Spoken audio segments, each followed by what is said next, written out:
Big Pauly back for a new video and a new series. Yes, we are getting into Star Wars season again.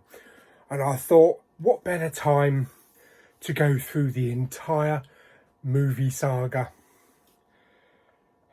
review them, tell you what I think of them, and rate them on our lead up to the Rise of Skywalker.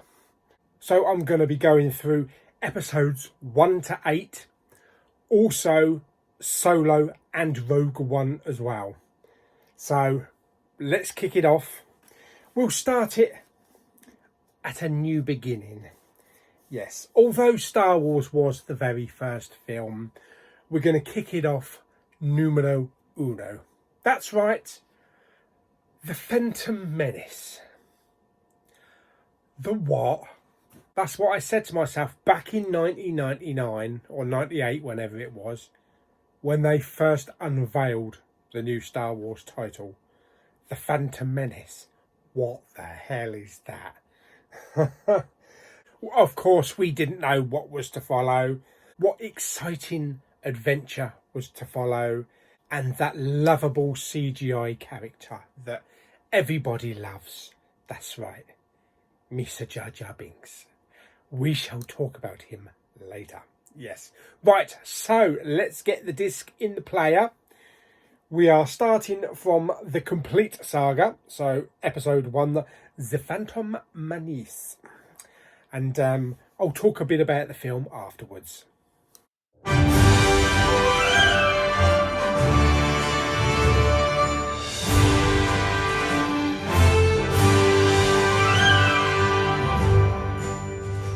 Whether it be Obi-Wan blue, Darth Maul red, or Qui-Gon green. Personally, I prefer Mace Windu purple. But whatever the colour of the lightsaber, it can chop a droid in half. Let's watch The Phantom Menace. Oh yes, baby.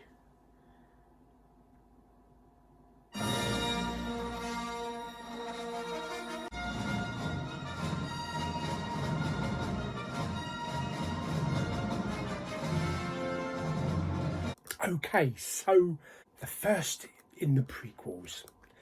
Where do we begin? Right, okay. Now, the original trilogy, it was all about flying through the galaxy, rescuing the princess, blowing up other ships. A good old Flash Gordon type adventure in space. And then George Lucas decides to have an idea to make the prequel all about politics and trade disputes.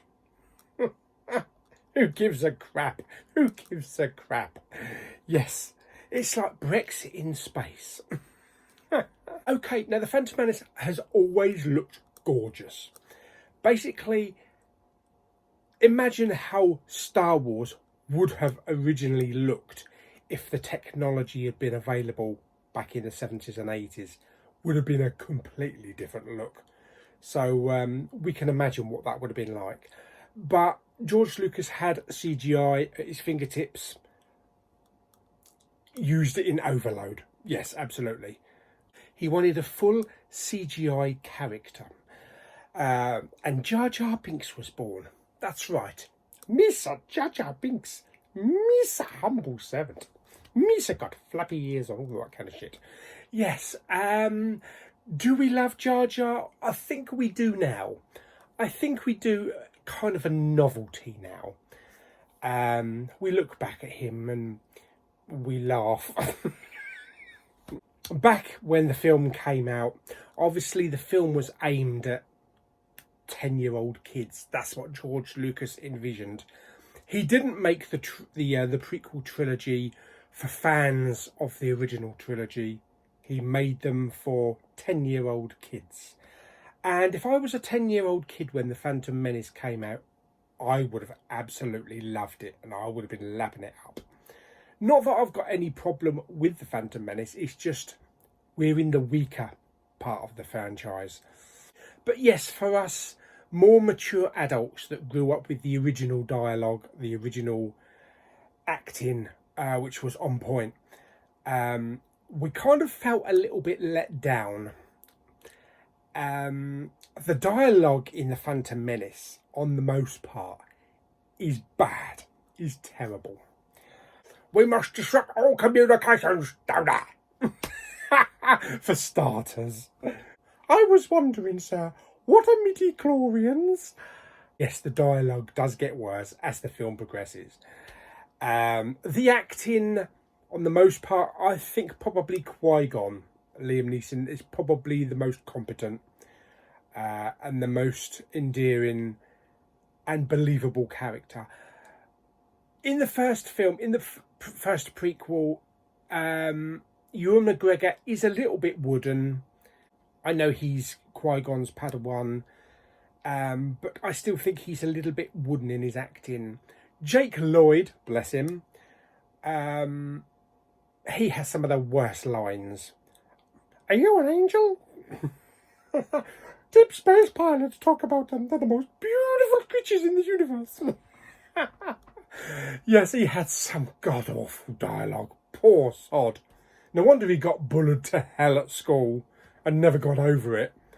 Natalie Portman is also, acting-wise, very wooden.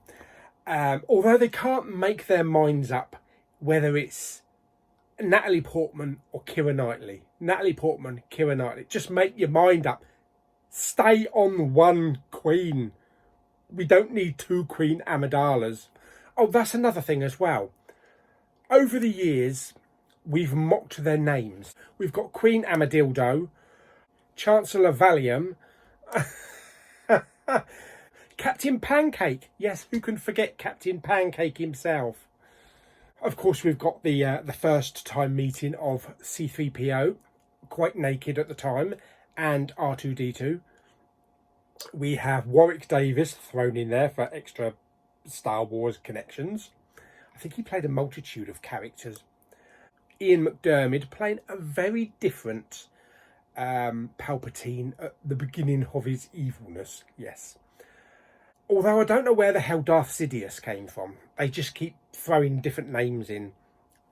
And of course, who can forget Darth Maul himself? Yes. Probably the saviour of the film, in my opinion.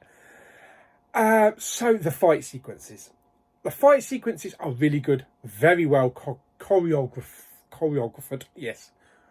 The scenes on Naboo.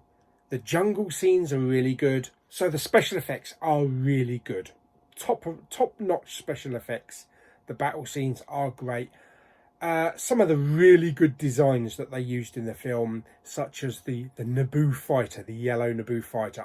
That's a beautiful design. I always love that design. As well as the tank, the battle tank as well. Not so hot on the actual droideckers, you know, the destroyer droids.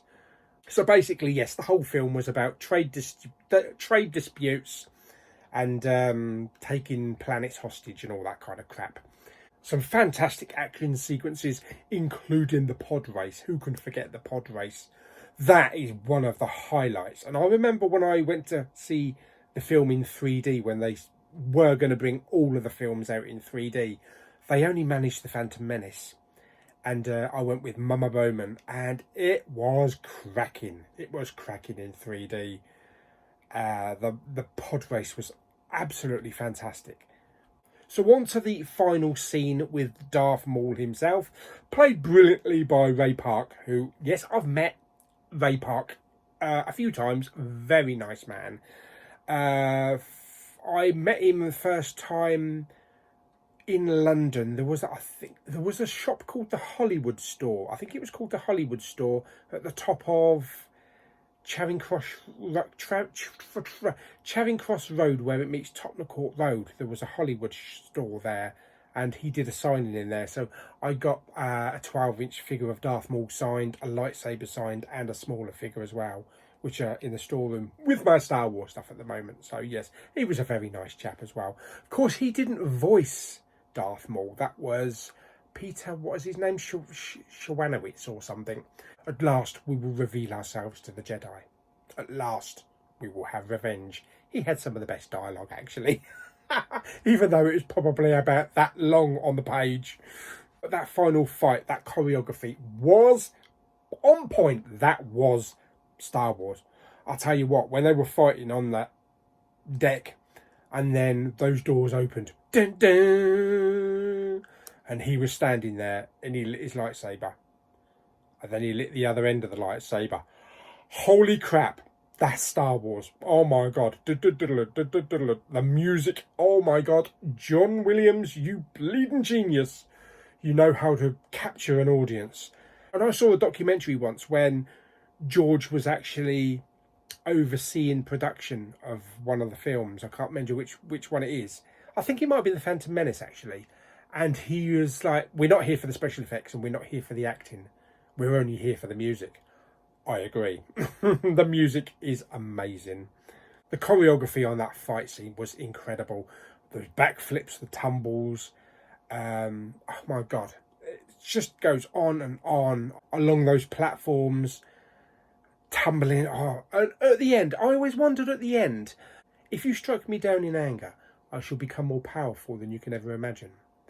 Why, when Darth Maul struck Qui-Gon down, why didn't he turn into a Force ghost? I've always wondered that. Then they could have brought him back for Attack of the Clones. Maybe it would have saved it. But more on that next. Yeah, so there are some problems with the Phantom Menace that you look back at now. Midichlorians, who gives a crap about midichlorians? The dialogue was really dreadful. I don't know what you was doing, George. I don't know what you was on, but when you wrote this, the dialogue was really bad. A lot of the acting was very wooden. But we've got more wooden acting to come in episode 2. And something about sand as well. So there we go. That's my little review of Star Wars Episode 1, The Phantom Menace. Yes. Even though sometimes it's painful to watch, we come back to it time and time again for those classic moments, the pod races, Darth Maul, the crap dialogue, Natalie Portman looking quite dishy, and just in general, it's Star Wars, isn't it? It's Star Wars. And when it comes down to it, although we hated you at the time, George, I think we forgive you for Jar Jar. I think we do. So yes, that is my review of The Phantom Menace. How would I rate it on a scale of 1 to 10? 1 being an Imperial mess and 10 being a Jedi Force ghost. Yes, I will rate it at 6 midichlorians. Oh, this scale is just going to get really bad, isn't it? Yes, 6 midichlorians. Oh, dear me. So that's my review of The Phantom Menace. I hope you enjoyed it, had a bit of a laugh with it. It's all in good fun, and as we approach the last of the Skywalker saga, yes, the Rise of Skywalker, which I believe is gonna knock our socks off. Good old J.J. Abrams. I trust you, J.J. Yes. So I hope you enjoyed the video. Like it by giving it 2 lightsabers up. Zoom, zoom, zoom. Comment and share. Is Phantom Menace your favourite Star Wars movie? What do you like about it? What don't you like about it? What do you really hate about it? And how would you rate it in the scale of 1 to 10? Do you give it 6 midichlorians?